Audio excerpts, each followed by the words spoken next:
Welcome friends, আজকে এমন একটা হরর মুভির কথা বলবো যেটা আপনাকে উত্তেজনা ক্রিয়েট করার চাইতে স্লো পয়জনের মতো কাজ করবে।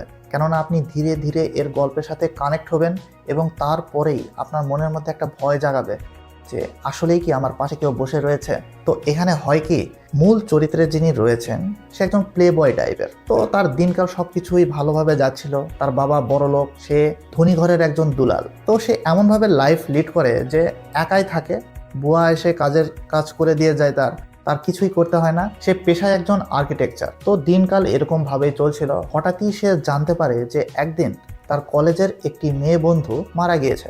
এটা শুনে সে কিছুটা হলেও বিস্মিত হয়, কেননা ওই মেয়েটির সাথে তার একটা সম্পর্ক গড়ে উঠেছিল। তো কি কারণে সে মারা গিয়েছে সে তখন জানতে চেষ্টা করে যে আমার সাথে সম্পর্কের জেরেই সে কি মারা গিয়েছে, কেননা সম্পর্ক শেষ হবার পরে সে মেয়েটিকে ইগনোর করছিল। তো এরপরে যখন মেয়েটি মারা গিয়েছিল তার ঠিক 2-3 দিন পর থেকেই তার মনে হতে শুরু করলো যে কোনো একটা প্রেতাত্মা তার পাশে বসে রয়েছে, বিছানায় তার সাথেই যেন শুয়ে রয়েছে। হ্যাঁ, এরকমটাই ঘটতে শুরু করে।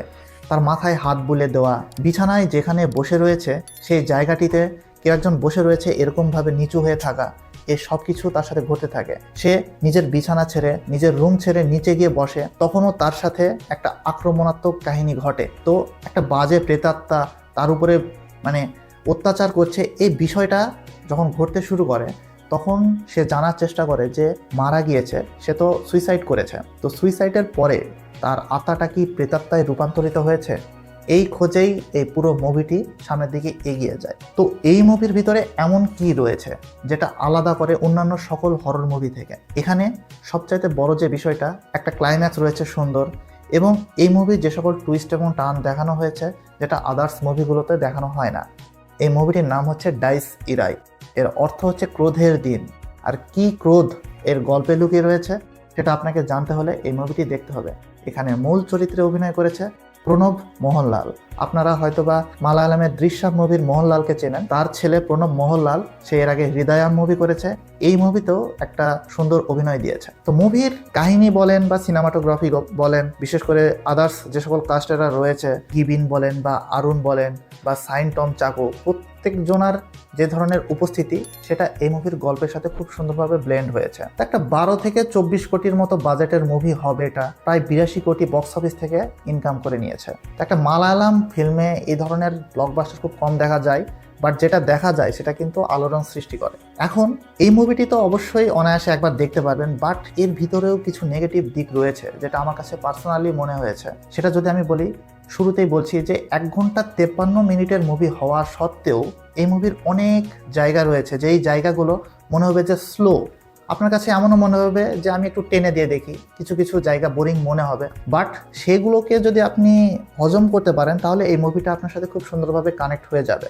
আর এই মুভির ফিনিশিং লাইন, এই ফিনিশিং লাইনটাতে গিয়েও একটা প্রশ্ন ছুড়ে দেয় যে তারা এতক্ষণ ধরে যা করলো সকল কিছুর তো সমাধান হয়েছে, তাহলে হঠাৎ করে আবার কি ঘটলো। হ্যাঁ, লাস্টে গিয়ে এই ধরনের একটা প্রশ্নর ভিতরে রাখবে আপনাকে, একটা গোলকধাঁধার ভিতর ফেলিয়ে এই মুভিটি শেষ হবে।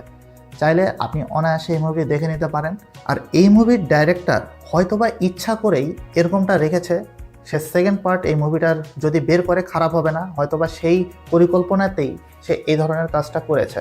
তো ফিনিশিং লাইনের উপর এই ধরনের প্রশ্নবোধক, তাও আবার হরর মুভিতে খুব কম মুভিতেই কিন্তু দেখা যায়। তো বন্ধুরা, যারা মুভি লাভার্স রয়েছেন, যারা হরর মুভি পছন্দ করে থাকেন, বিশেষ করে একটু ভয় ধরাবে, পাশে কেউ হয়তোবা আমার আছে, এই ধরনের উপস্থিতি ক্রিয়েট করানোর জন্য রাতে এই মুভিটি দেখা বেস্ট হবে।